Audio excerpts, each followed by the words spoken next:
aya mbase aracyari kiboga nk'ibisanzwe twagarutse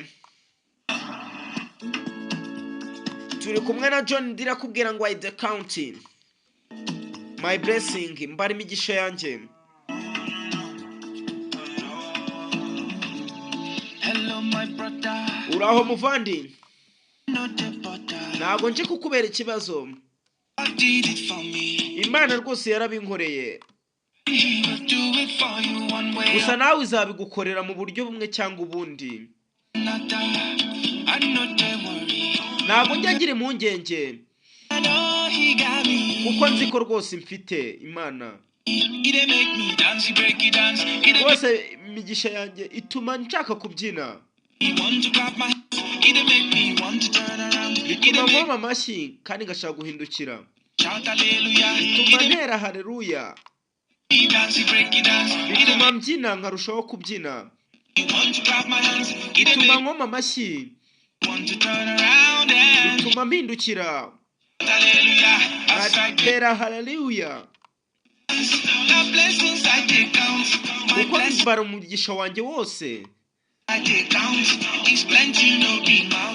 Umugisha wanjye wose ndawubara kandi ntagaruka umunwa gusa.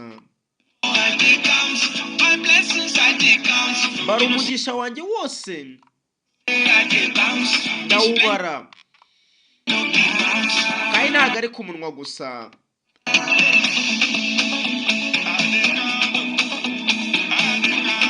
Ndawubara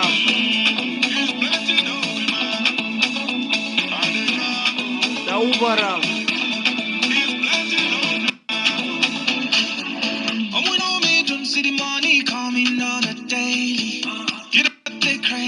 ariko ubona amafaranga ninjiza buri munsi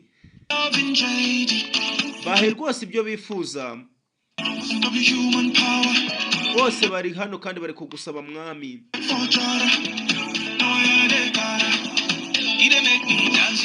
Imbaraga z'umuntu zose zibikora kandi bose barasaba. Bose bituma ntangira kuvuga haleluya ngatera haleluya. Bituma nshaka kubyina nkabyina.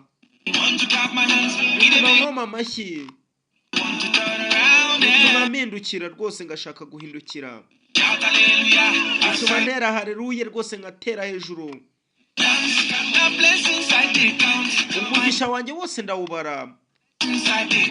Umugisha wanjye wose ndawubara. Ntabwo ari ku munwa gusa rwose ndawubara. Umugisha wanjye wose ndawubara. Umugisha wanjye wose ndawubara kandi ni mwinshi ntabwo ari uwo ku munwa gusa. John drille nakubwira ngo my blessing I the county. Nawe ujye ubara umugisha wawe.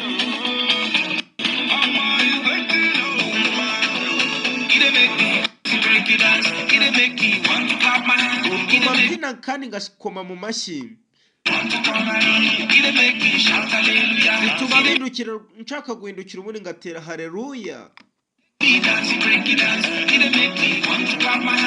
Bituma nkoma amashyi rwose ndi kubyina.